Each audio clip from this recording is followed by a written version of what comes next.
Oh, hi there. I wanted to make a video about Jason Unruh's latest upload.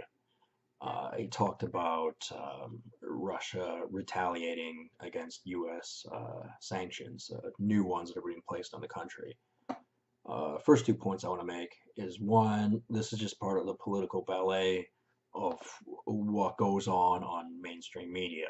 We have no idea what kind of conversations they're having, and they've made it a point to make sure that we do not know by giving us, basically the butt end of the story, and that's it. And there's no way to learn anything more of it, just by various political and social mechanisms and systems of control that prohibit us from learning.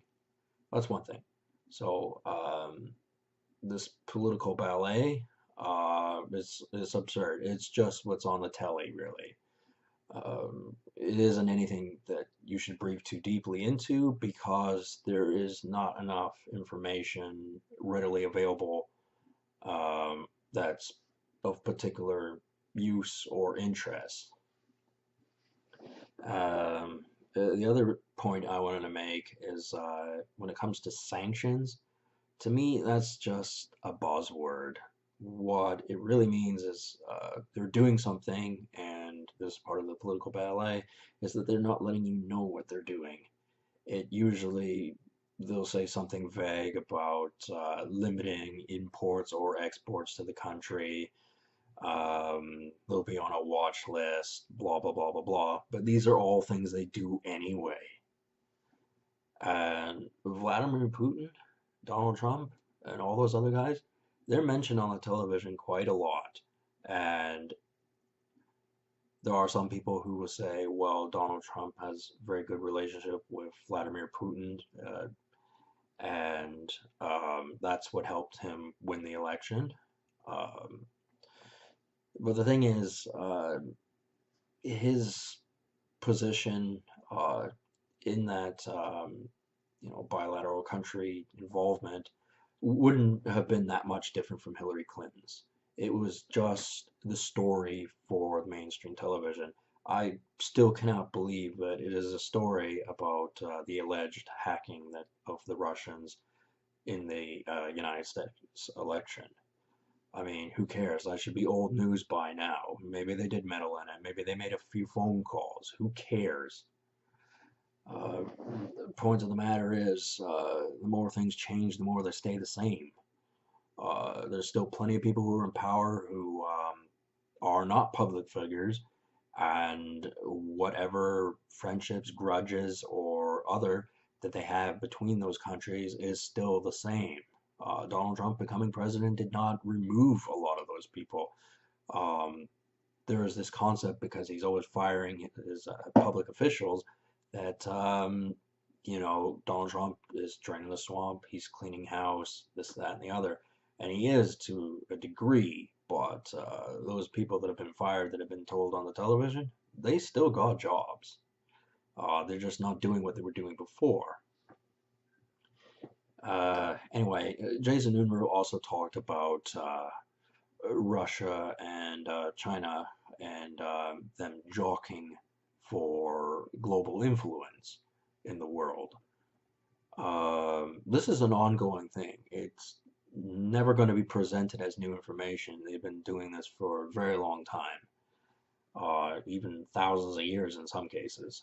Um, really depends who's in charge of the show at the time and what kind of circus they're performing.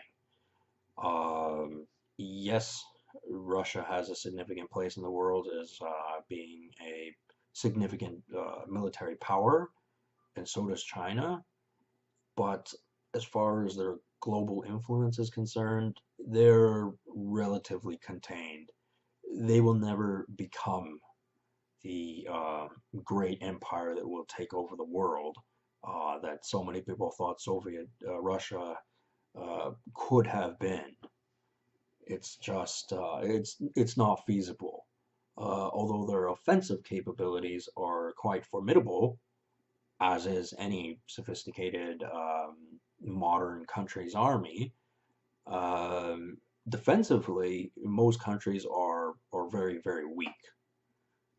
It doesn't take much at all to, you know, create an atmosphere that would be counterproductive towards, maintaining stability within the country. Uh, all it would take is even 15 minutes of an enemy country controlling all media outlets in any given country and unleashing a tidal wave of propaganda, and it can dismantle the inner workings of whatever country it's happening in. And it's not just Russian hackers into the United States. It can go the other way around too. They're a very superstitious bunch of people over there. And it does not take much to rattle their cage. I mean, people are actually quite weak-minded when it comes to this sort of thing. So as far as them jockeying for position, sure they are, but they always are trying to do that. And they're actually a lot weaker than people would care to admit or want to believe. Because what you watch the television for the last 20 years, it's been all about how the United States is in decline, this, that, and the other. And I go, sorry. I mean, if you could, just Google images of what most places look like in rural Russia and and China and things like that, and you're going, no, they don't have their act together. They're not going to be this uh, dominant superpower that overtakes the United States. It's just not happening. They've not kept up with a lot of things, and they're lagging behind. It's just not happening. I'm not saying the United States isn't without its flaws. I'm not saying defensively it doesn't have its vulnerabilities, but it has more entrenched allies around the world that are more than capable of having a counterattack of their own, because people have a tendency to bound together and make friendships with, typically the people who are winning whatever undeclared war there is. The Chinese, they have no allies. Uh, they do have a bit of a lean on the country of India because they control a lot of the water that goes in there through the rivers, and a lot of the little countries. I mean, Vietnam, I mean, really, they only have to put their thumb on it and the Vietnamese will crumble, the Chinese. So they have their allies there, but it's not as if they actually like each other. Whereas Europe, depending on who you ask and why, and what they'll say in public, actually likes the United States. There are a lot of places that actually do, and we have more reliable allies than either the Russians or the Chinese. And in fact, the internal conflicts of the countries are greater than that of the United States. Although, if you're a simpleton and you watch the news, you would think it's, a three-ring circus in, United States politics. It is a little bit, but, oh, you've obviously never been to a party where there's a bunch of drunken Russian guys. Yeah, things tend to get out of hand real quick. And Chinese, within their own country, they have their own problems. So all these new sanctions, whatever, it could be anything, it could be nothing. Uh, they're they're really not as effective as the internal corruption within the countries. They're destroying themselves. And, there could be a day where Russia splits off into two, three, four, five, six different countries, um, and they're all Russian speaking, but they're led by different political parties and different military factions and government agencies. And maybe it's just a guise that it's under, one system, one country, for the most part, anyway. Uh, yeah, the episode Jason Unruhe had uploaded, I felt was a bit of a filler. He didn't present any new information. He had his typical stance on the issue, um, always ignoring the evils of other countries and focusing on the wrongdoings of the United States. In his comment section, he has so many sycophants that will always say anti-United States things. They'll always jump on that bandwagon, and some of them it's because they don't know better, and some of them are doing it because they're complete trolls. And it really it gets old fast.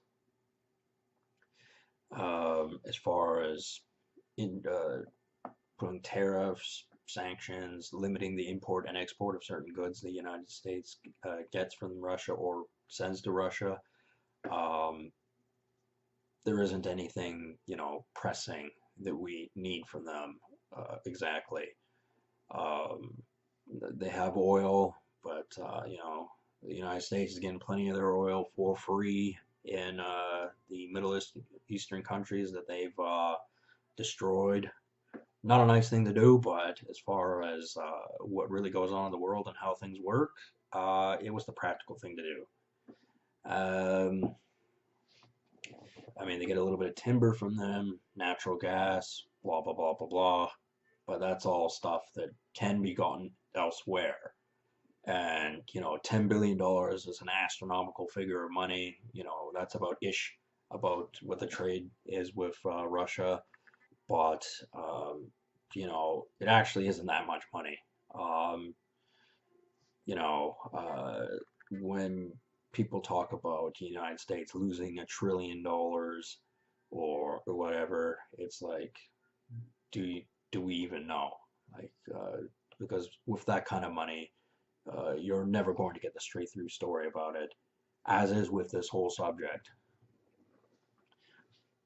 So I'm just saying that things are a lot more complicated than they appear, and there's a lot more information available, or should be available, I should say. It's not available, but it should be available, could be available, that would kindle the interest a bit more than, you know, the same old saber rattling that they've been doing for years and years and years. Um, I would like to hear something a little more fresh, a little bit different, um, instead of the same old rehash all over again. Obviously, this is a story of nothing particular happening, and you know, don't worry about it, forget about it, put it in the back of your mind, go about your day kind of information, kind of news story. And the once you just alter how your mind operates, um, things never appear to be the same ever again. You can never revert back to that simplistic way of listening to the television or mainstream media and accepting that as information, because odds are the person's lying on the other end. And once you understand that, then you have a tendency of going, well, what really is it about? What's really going on? What are they really saying? And what's really going to happen? And I find that to be a lot more interesting than, another story about some chest beating between the countries in question. Anyway, that's what I had to say. I guess I'll talk to you guys later. Have a good one.